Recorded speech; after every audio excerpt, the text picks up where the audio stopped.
शंकर भगवान का श्रृंगार तो आपने देखा, अब वाहन देखो, वृषभ पर आरूढ़ हुए, बैल पर। किसी ने कहा कि बाबा ये सवारी मिली आपको, बैल? क्यों? अरे महाराज, जिनके पास साइकिल होती है वो भी शादी वाले दिन किसी की कार मांग लेते हैं। ये थोड़ा ही कि साइकिल से ही जाएंगे। शंकर जी बोले देखो एक बात है, क्या? हम उन लोगों में नहीं है। क्यों? जो मांग कर वर बनते हैं वे 2 दिन बाद बराबर हो जाते हैं। मांगी हुई चीज तो लौटानी पड़ेगी है? और शंकर जी बोले हम तो बराबर वर रहना चाहते हैं। हम आए उस जगह से जो शमशान है, जहां शान हमेशा समान और सबकी शान समान। और फिर बेचारा बैल भी क्या सोचेगा कि वाह भोले बाबा, रोज के लिए हम थे और मौके पर हम ही बदल दिए गए। हमारा तो ये जो बैल है बस यही बैल है, यही ठीक है। अच्छा बाबा, यह तो ठीक है, व्यवहारिक संकेत बड़ा सार्थक है कि अपने साधनों में ही संतुष्ट रहें। एक संत का वचन है, प्राप्त को ही पर्याप्त समझो। प्राप्त को पर्याप्त समझने वाला कभी परेशान नहीं होता। परेशान तो वह होता है कि जो प्राप्त को पर्याप्त नहीं समझता। और मन का एक स्वभाव है, प्राप्त की उपेक्षा, अप्राप्त की कामना, यही मन का स्वभाव है। इसीलिए यह कभी तृप्त नहीं होता। और वही बात शंकर जी प्रसन्न है। अच्छा यह तो ठीक है, लेकिन दूसरा संकेत क्या है? कि दूसरा संकेत यह है कि यह जो वृषभ है यह धर्म का स्वरूप है। श्रीमद् भागवत के महात्मा प्रकरण में वर्णन आता ही है, यह वृषभ धर्म का रूप है। महाराज परीक्षित को तो शंकर जी बैल पर ही बैठते। इसका अर्थ है कि संसार से संबंध जोड़ने जब चलो तब धर्म पर आरूढ़ होकर ही चलो, धर्मारूढ़ होकर चलो। धर्म का त्याग कभी मत करो, धर्म के अनुसार चलो। शंकर जी बैठ गए बैल पर और मानो हम लोगों को उपदेश दिया कि संसार से संबंध जोड़ो पर रहना धर्म पर ही आरूढ़, धर्म का त्याग मत करना, फिर संसार से संबंध जोड़ो, कोई बात नहीं। पर एक संत कह रहे थे कि शंकर भगवान बैल पर भी बैठे तो सीधे नहीं, उल्टे। जिधर बैल का मुख था उधर पीठ, जिधर बैल की पूंछ थी उधर मुख। और यह संकेत श्री तुलसीदास जी इस तरह से देते हैं, बर बोरा बर बोरा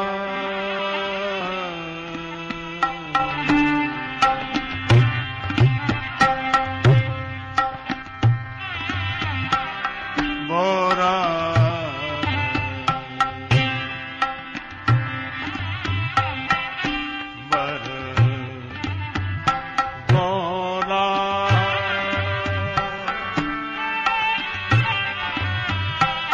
बस है असवारा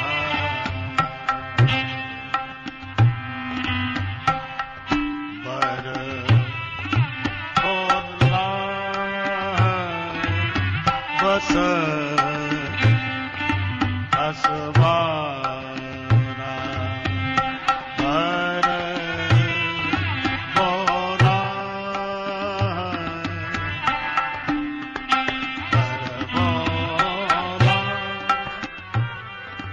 बस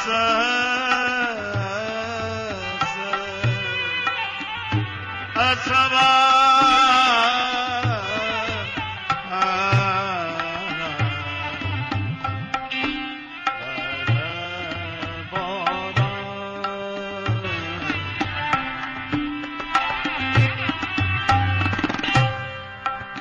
बरबोरा बरबोरा बरबोरा बरबोरा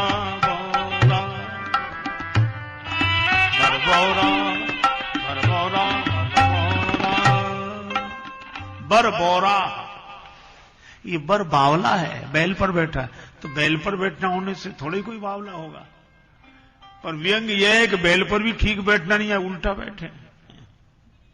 तो किसी ने शंकर भगवान से कहा कि बैल पर उल्टे बैठे हो, बड़ी लंबी यात्रा है, कैसे पहुंचोगे? शंकर जी बोले हम चाहे जैसे बैठे, चलना तो बैल को है, चलेगा तो वह, हमें थोड़ा ही चलना है। सो तो ठीक है, लेकिन उल्टे क्यों बैठे, उलट कर क्यों बैठे? शंकर जी ने कहा देखो एक बात है। क्या बात? यह है उलटकर बैठने का आशय यह है कि धर्म पर आरूढ़ हुए हैं, तो धर्म से जुड़ने के बाद तो जीवन उलटना ही चाहिए। अगर पहले ही जैसे बने रहे तो धर्म से बैठने का फायदा ही क्या हुआ?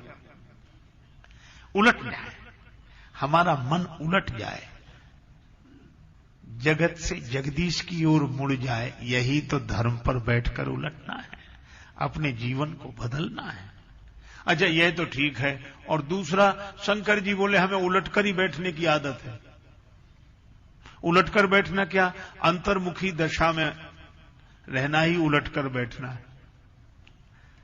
हम लोग जब उलटते हैं तो इधर जाते हैं, पलटते हैं तो इधर आते हैं। उलटकर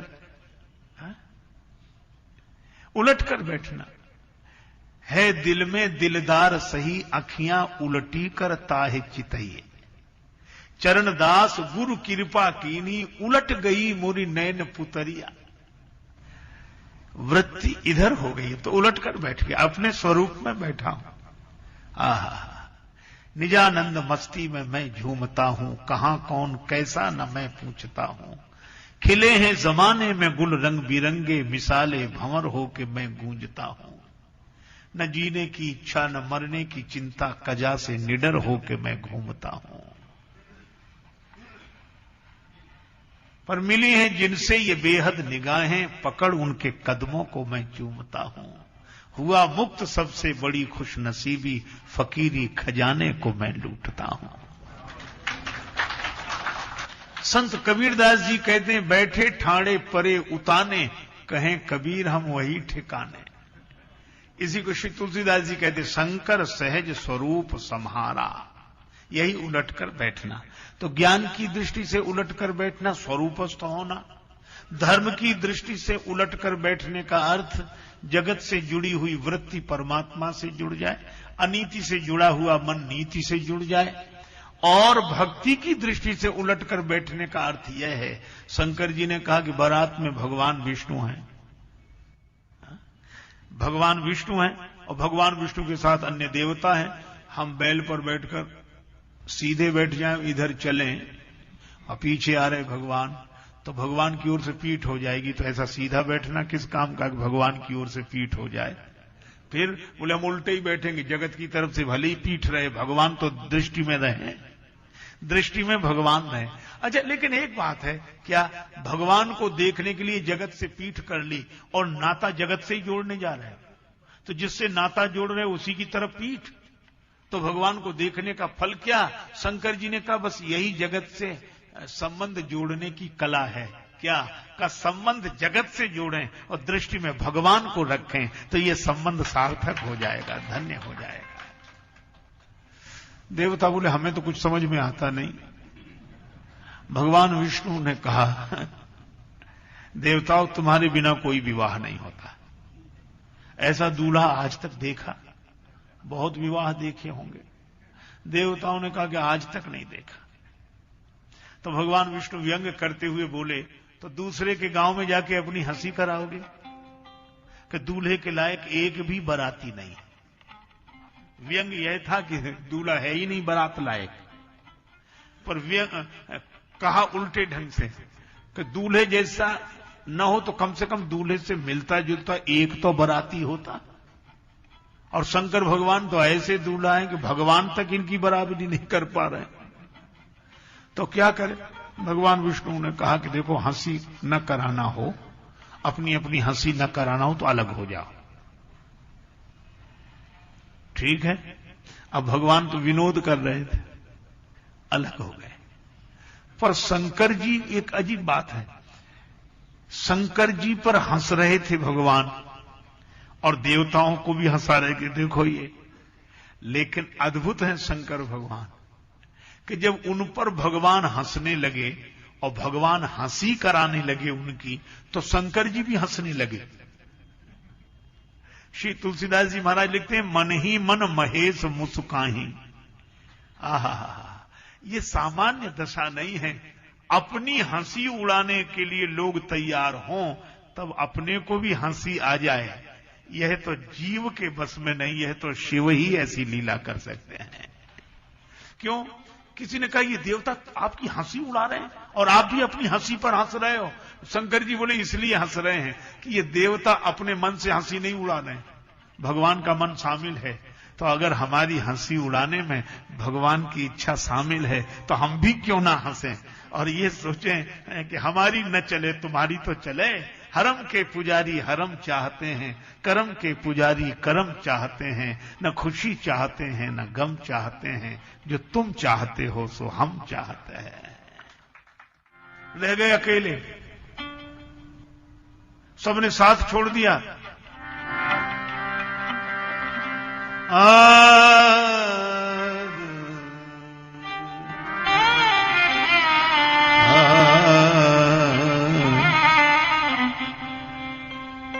बाराती तो एक भी नहीं बचा, सब देवता अलग हो गए। शंकर जी कोई बोले कोई बात नहीं, भगवान की अगर यही इच्छा है तो हम अपने बारातियों को बुला लेते हैं। भृंगी ही प्रेरी सकल दन तेरे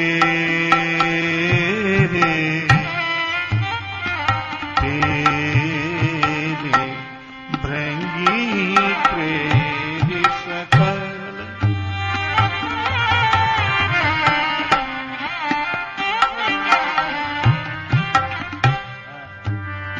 नाना पान नाना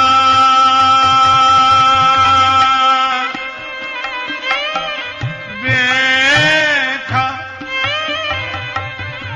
बेखा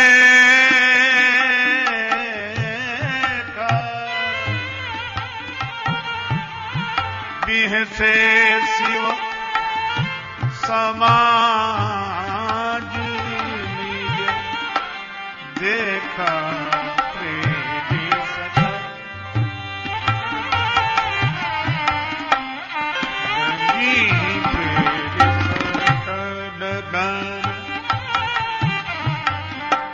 प्रेरी सकल प्रेरी सकल प्रेरी सकल। आज्ञा हुई बुलाओ हमारे जमातियों को। अब शंकर जी के जमाती इकट्ठे हुए। अच्छा, एक बात और है, शंकर जी में और लोगों में एक ही अंतर है। वैसे तो सबके साथ आदमी रह लेता है, पर रिश्तेदारी का मामला है, बारात में छांट छांट के ले जाता है, कौन ले जाने लायक है कि नहीं। और कोई ऐसी वैसे उसके भैया तुम यहीं रहो, तुम तो रह दो, काहे करो, नहीं आप। पर शंकर जी की बात देखो, हम लोग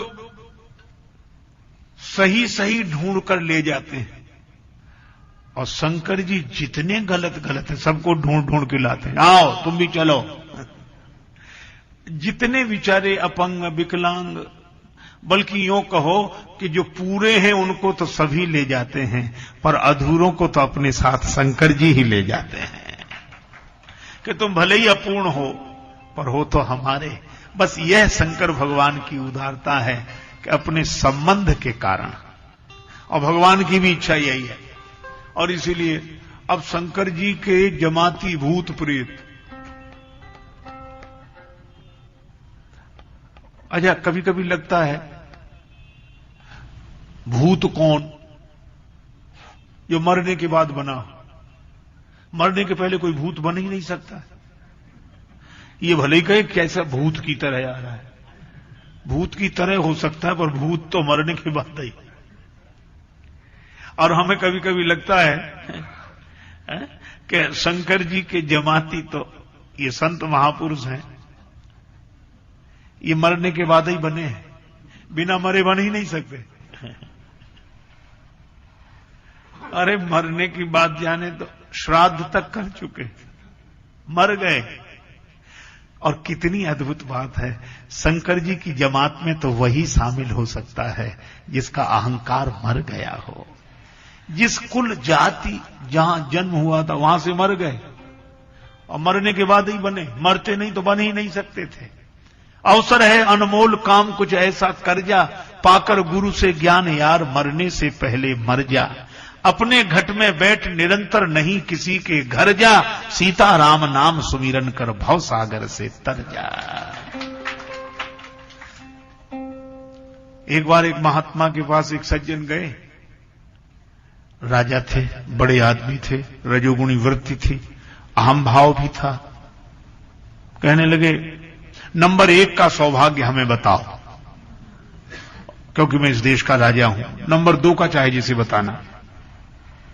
महात्मा हंसने लगे, कहा कि नंबर 1 का सौभाग्य तो निकल गया है, तुम देर में आए, नंबर 2 का बचा है। राजा बोला नंबर 1 का सौभाग्य क्या था जो निकल गया, और नंबर 2 का जो बचा हो सो बताओ। महात्मा बोले नंबर 1 का सौभाग्य तो यह था कि तुम पैदा ही ना हुए होते। ये नंबर 1 का सौभाग्य कि तुम जन्मे ना होते, जन्म ही ना हुआ होता, नंबर 1 का सौभाग्य। राजा कुछ समझा नहीं और बोले नंबर 2 का। महात्मा बोले जितना जल्दी से जल्दी हो सके मर जाओ। राजा को कुछ समझ में नहीं आया, उठकर चला गया। पर यह अटपट ज्ञान कबीर का झटपट लखा न जाए, जो या को झटपट लखे सब खटपट मिट जाए। और अर्थ यह था कि परम सौभाग्य तो यह था कि यह अहंकार पैदा ही न हुआ होता। दूसरा सौभाग्य यह है कि अहम रह जाए, ये अहम का आकार छूट जाए। चिदानंद रूपः शिवोहम शिवोहम मनोबुद्धि अहंकार चित्तानि नाहम। मस्त राम मुर्दों से बोले हमको कुछ बतलाओगे, मुर्दों में से एक मुर्दा बोला मर जाओ सुख पाओगे। अच्छा, नदी में जब डूबता है जिंदा आदमी डूबता है, मुर्दा कभी डूबता ही नहीं। और हमारे तुलसीदास जी ने तो और अद्भुत संदेश दिया कि मुर्दा डूबता नहीं, और मुर्दे को कोई बैठ जाए मुर्दे पर तो मुर्दा उसे भी नहीं डूबने देता, पार लगा देता। तुलसीदास जी ने तो जमुना जी पार ही कर ली मुर्दे पर बैठ के। और कितनी अद्भुत बात है, मुर्दे पर बैठकर जमुना जी पार कर ली तुलसीदास जी ने, और मानो संदेश दिया कि जिसका अहंकार मर गया, अगर उसका आश्रय तुम ले लोगे तो तुम भी भवसागर से पार हो जाओगे। जिसका अहंकार, और जिसका अहंकार मर जाए वही शंकर जी का जमाती। अच्छा, ये आए कैसे? अब तुलसीदास जी बड़ा विचित्र वर्णन करते हैं। को मुखहीन विपुल मुख काहू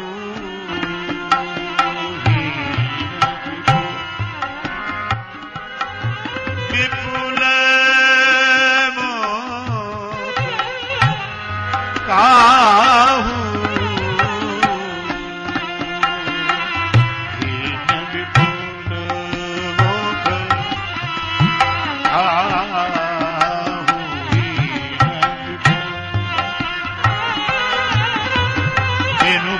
पद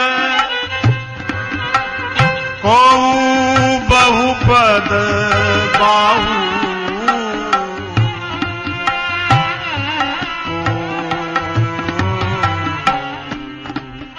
मुखहीन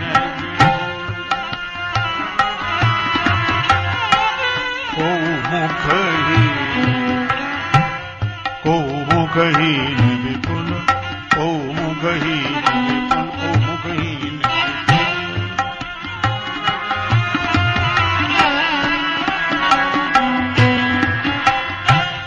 काहू को मुखहीन विपुल हीन विपुल हीन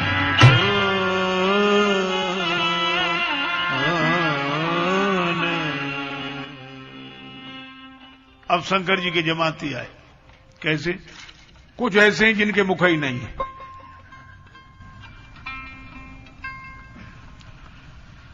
मुख माने मुख्य साफ ही है, इतना इतना हिस्सा ही नहीं, केवल धड़ ही धड़ धड़ाता चला आ रहा है। हम भी चलेंगे कौ मुखहीन।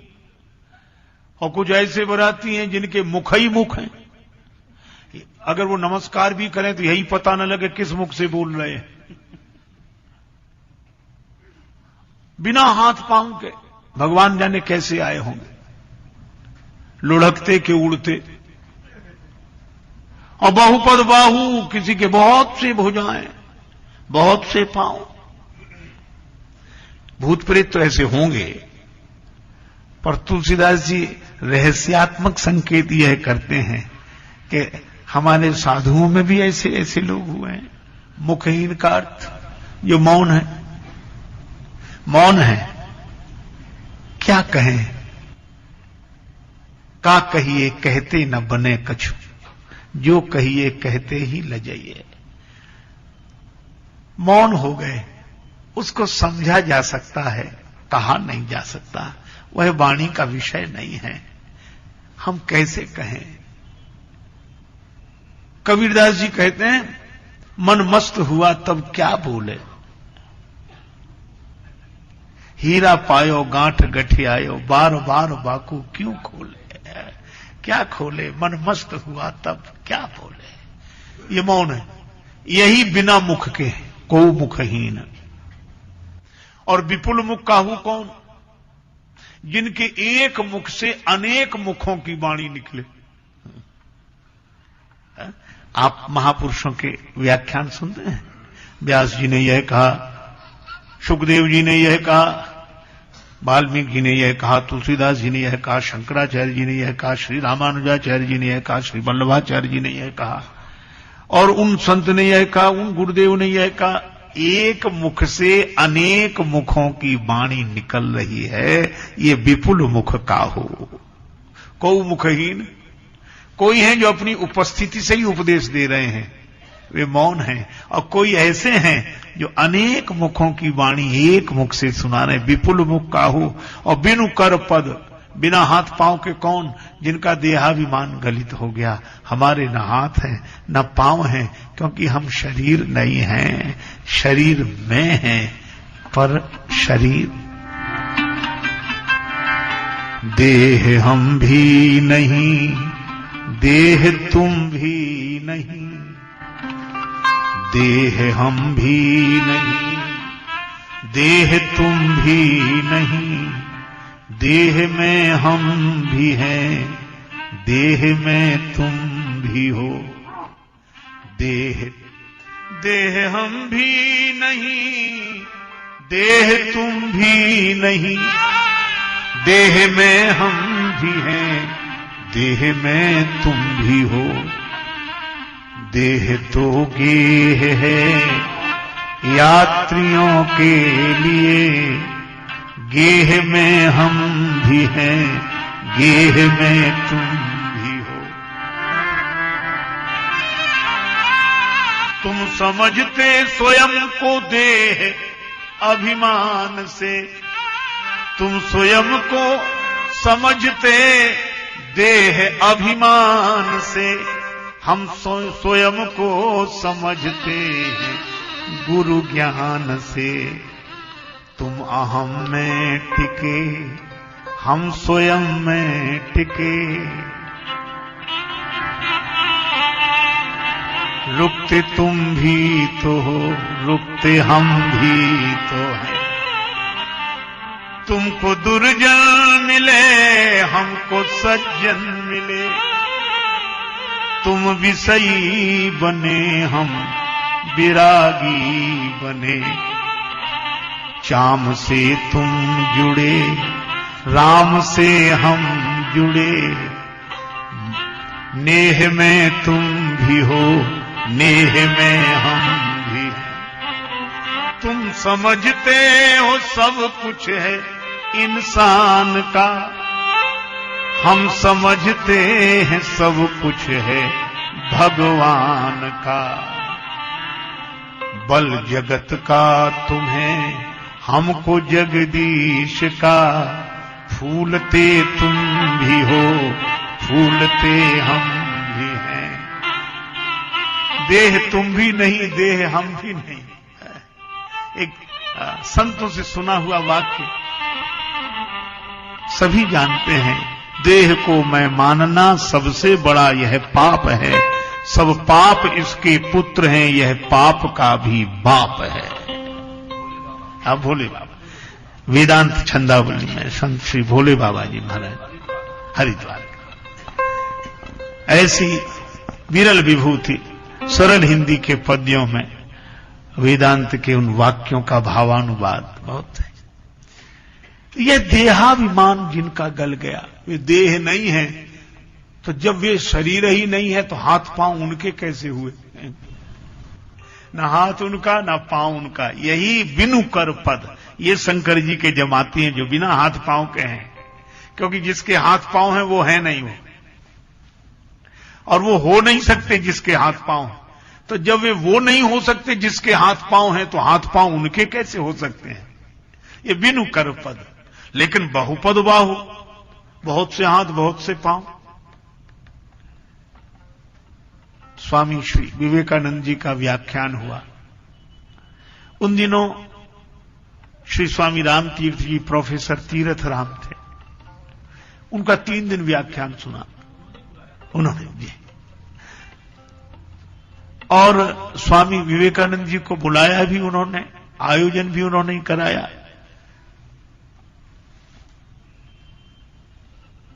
धर्म कर्म योग भक्ति योग पर व्याख्यान 2 दिन हुआ, पर उनका तो संस्कार ज्ञान का था। ज्ञान योग पर जब व्याख्यान स्वामी विवेकानंद जी का हुआ तो प्रोफेसर तीर्थ राम अभिभूत हो गए। पर क्या दें, कुछ उपहार देना चाहते थे, हाथ में घड़ी थी, वही उतार कर दी कि स्वामी जी मैं आपको यह दे रहा हूं उपहार, घड़ी। स्वामी जी ने उनका मन रखने के लिए हाथ में घड़ी बांधी और बोले बहुत अच्छे है, तो आप पहनेंगे ना? हां पहनूंगा। पर घड़ी खोली और प्रोफेसर तीर्थ राम के हाथ में बांधते हुए बोले आज से मैं अपने इस हाथ में घड़ी बांधूंगा, आज से मैं अपने इस। यह है कि सभी हाथ पांव उनके हैं, क्योंकि सब में वही ऐसा अनुभव जिसे सब में मैं ही मैं हूं। व्यास जी पुकार रहे हैं शुकदेव जी को, हा पुत्र लौट आओ। यम प्रव्रजंत मनपेत मपेत कृत्यम, द्वयपायनो विरह कातर आजुहावो। पुत्रेसि तन्मयतया तरवोभिने दुस्तम सर्वभूत हृदयम मुनिमानतोस्मि। जिनकी ओर से वृक्ष उत्तर देते हो, मानो सब में उनकी सत्ता है। इसी तरह जो सब में अपनी सत्ता का आत्मवत सर्वभूतेषु ही नहीं, उनको लगता है सब में मैं ही हूं। यही बहुपद बाहु, बहुत से हाथ उनके, बहुत से पांव उनके। यह शंकर जी की जमात। और कितना अद्भुत संकेत है कि सदगुरु का वह स्वरूप है कि उस परमात्म सत्ता से अभिन्नता। तो उनके जमाती भी ऐसे ही होंगे जो देह भाव से ऊपर उठ गए हैं। अब ये शंकर जी की विलक्षण बारात, अब यह तो अंतरंग रहस्य है, लेकिन बाहर का रंग रूप भी तो देखो। नाचहि गावहि गीत गीत,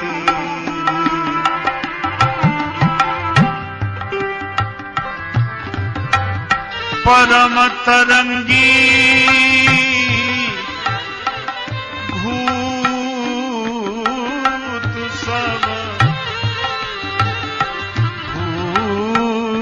सब बोलहि अति विपरीत,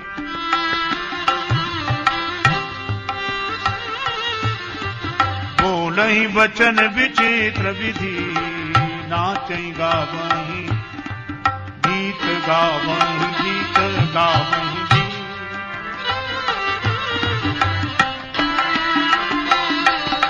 नाचहि गावहि गीत परम तरंगी भूत गावहि।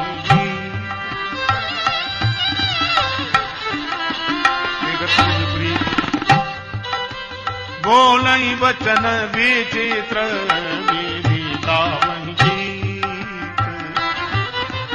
नाचेगा वही गीत, नाचेगा वही गीत, नाचेगा वही गीत। नाचते हैं, गीत गाते हैं, परम तरंगी भूत सब देखत आति विपरीत, देखने में बड़े प्रतिकूल समझ में आते हैं। बोलई वचन विचित्र विधि।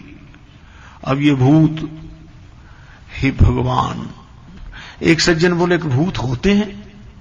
हमने कहा ये उन लोगों से पूछो जो शोध करते हैं, होते होंगे। कुछ लोग कहते नहीं पक्के होते हैं महाराज, कुछ लोग कहते नहीं भ्रम है। पर देखे चाहे भले ही कम लोगों ने हो, पर प्राय डरते सब है। एक सज्जन तो कह रहे थे अरे कुछ नहीं होता भूत, भय का, मन की भावना है, भय का भूत है, लेकिन ये चर्चा ही बंद करो, काहे करते हो? जब है ही नहीं तो फिर चर्चा काहे को शुरू रहे चाहे बंद रहे। समझ लो सबसे ज्यादा यही डर रहे हैं। लेकिन एक बात है, 5 भूत तो हम सबको लगे हैं। क्षितिजल पावक गगन समीरा, पंच रचित अति अधम शरीरा। यह जो 5 भूत हैं, हमारे गुरुदेव कहते थे कि सदगुरु से प्रार्थना करने, सदगुरु 5 भूत उतारो। ये जो भूतों का अभिमान, अजय भूत जिसे लग जाए, आदमी दूसरा होता है लेकिन बोलता वो है जो लगा होता है। तो जैसे भूत किसी को लग जाए तो भूत बोलता है, पर वाणी उसकी होती है। इसी तरह हम लोगों को जब ये देहाभिमान लग जाता है तो हम होते तो ब्रह्म हैं, पर भूत बोलने लगते हैं इससे, ये भूत।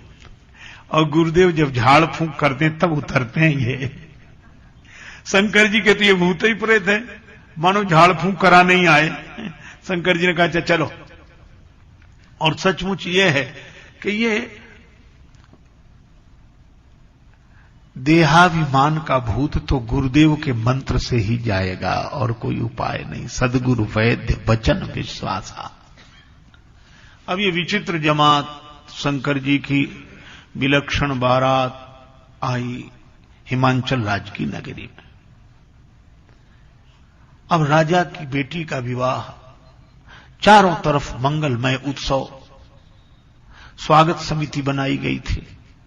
कुछ विशिष्ट जनों ने अपना नाम प्रमुख रूप से लिखवाया था, स्वागत हम करने जाएंगे, हम करने जाएंगे, हमको भेजा जाए, हम विशेष हैं। बाकी के लोग बोले मन होता तो भी नहीं जा सकते थे, क्योंकि विशेष लोग जाएंगे इसमें। वो बेचारे जा नहीं सके महाराज। अब शंकर जी की बारात आई तो जो बड़े बड़े लोग थे सवारियां लेकर आए स्वागत करने के लिए, और छोटे छोटे बालक आए तमाशा देखने के लिए। बच्चों को तो यही चाव होता है कि बारात कैसी, दूल्हा कैसा, कितने घोड़े, कितने हाथी, तमाशा क्या क्या। वो आए बेचारे तमाशा देखने, और जो उन्होंने भगवान विष्णु को देखा, देवताओं को देखा, तो उन्हीं की तरफ देखने लगे। अब बच्चे इशारा करने लगे भगवान विष्णु की तरफ कि ये दूल्हा होगा, और देवताओं की तरफ भी थोड़े से बाराती आए हैं, ये इतने यही है बस। पर भगवान विष्णु तो बड़े विनोदी हैं, मुस्कुराकर बोले इनमें ना कोई दूल्हा है ना कोई बाराती। फिर आप लोग कौन? बोले हम भी तुम्हारी तरह बारात देखने आए हैं। अब तो स्वागत करने वाले पूछे तो और बाराती, तो इशारा कर दिया बालकों को, उनको जिधर शंकर जी की जमात थी कि बारात दूल्हा तो उधर है, देखो। अब स्वागत के लिए उत्सुक लोगों ने कहा किधर है, अभी देखते हैं। और जो उधर देखा, हे भगवान किसकी हिम्मत जो कहे पधारिए आपका स्वागत है। कौन माला पहनाए, कौन तिलक लगाए, कौन हाथ जोड़ के कविता सुनाए, क्या आज हमारे भाग्य खुल गए, जो मेहमान आए हैं द्वार पर पधारे हैं, और आपके रूप में तो भगवान आ गए। कौन कहे? वहां भगवान, हाँ पधारो हमारे देश, कैसे कहें। हे प्रभु, उन लोगों की तो कहे कौन, सवारियां भाग गई, हाथी घोड़े प्राण बचा के भाग रहे हैं। बिडरी चले वाहन सब भागे, सब भाग गए। अब जब वाहन भागे तो वो गिर गए, वो स्वागत करने जो आए थे। धम्म से नीचे गिरे और खड़े हुए तो ऐसी बुरी हालत को धूल नहीं झड़ा सकते थे, कांप रहे थे खड़े खड़े, क्योंकि उधर देखें इधर देख ही नहीं रहे थे और कांपे। और सबसे अधिक भयावह स्थिति तो तब निर्मित हुई जब बिना सिर के बाराती ने पूछा कि ठहरने का कहां इंतजाम है। हे भगवान, बिना सिर का बाराती पूछे ठहरने का कहां इंतजाम है। अरे राम राम, कांप गए बेचारे, लगभग चीखते से बोले चाहे जहां ठहर जाओ, आपको कौन ठहरा सकता है, दूर से ही जनवासा बताएं। बारात तो उधर गई। अब बालकों का हाल सुनो, बेचारे चीख कर भागे। अब बालक देखे पीछे, भागे आगे, ठोकर लगे, फिर गिरे, फिर भागे। घर पहुंचे, माता पिता ने पूछा, उन्होंने समझा कि खुशी से आए हैं, भागते दौड़ते आए हैं, उत्साहपूर्वक आए कि ऐसी बारात, ऐसा दूल्हा, ऐसे घोड़े, हाथी। तो माता पिता पूछने लगे बारात कैसी है, दूल्हा कैसा है। अरे इतने हाँफते हुए आए, इतने खुशी में दौड़ते हुए। बालक बोले हम हाँफ नहीं रहे, कांप भी रहे हैं। तो ये बारात कैसी, दूल्हा कैसा। बालक बोले ये सब बाद में बताएंगे, पहले घर का दरवाजा बंद करो। अगर एक भी बाराती आ गया तो पूरी नगरी की कुशलता नहीं है।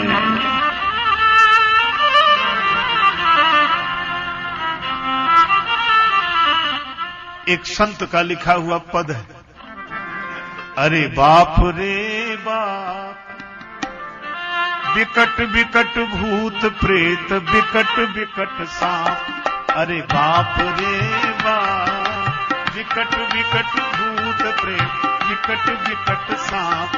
अरे बाप रे बाप।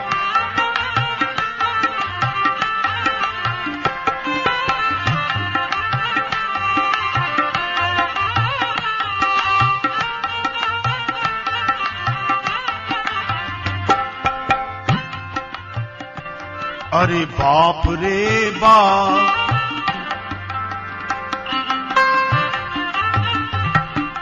कैसन कैसन भूत प्रेत, कैसन कैसन सांप। अरे बाप रे बाप। पूरब की बोली, कैसन कैसन भोजपुरी और पूर्वी बोली का मिश्रण है इस गीत में। कैसन कैसन माने कैसे कैसे, कैसे कैसे भूत प्रेत, कैसे कैसे सांप।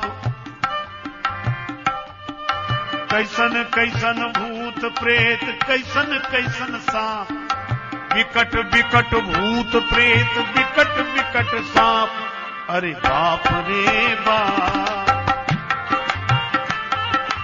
विकट विकट सांप। अरे बाप रे बाप।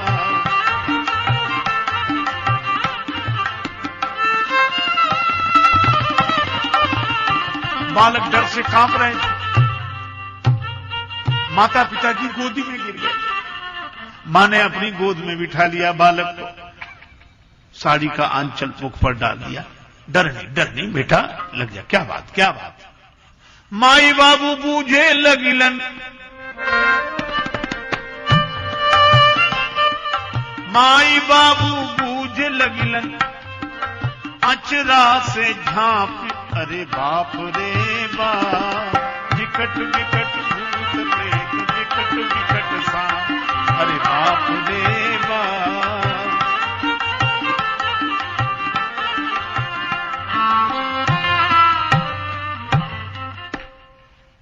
हाँ, भूत प्रेतों का वर्णन है। मां बाप पूछ रहे हैं, मां अपने आंचल से छिपा कर पूछ रही है। भोजपुरी भाषा के बड़े रस सिद्ध भक्त कवि थे ये संत, बड़ा सुंदर वर्णन किया। बालकों की दशा क्या, कोई करे भय से, बता तो पावे नहीं। इतने के भूत सांप, बस और कुछ बोल ना पावे।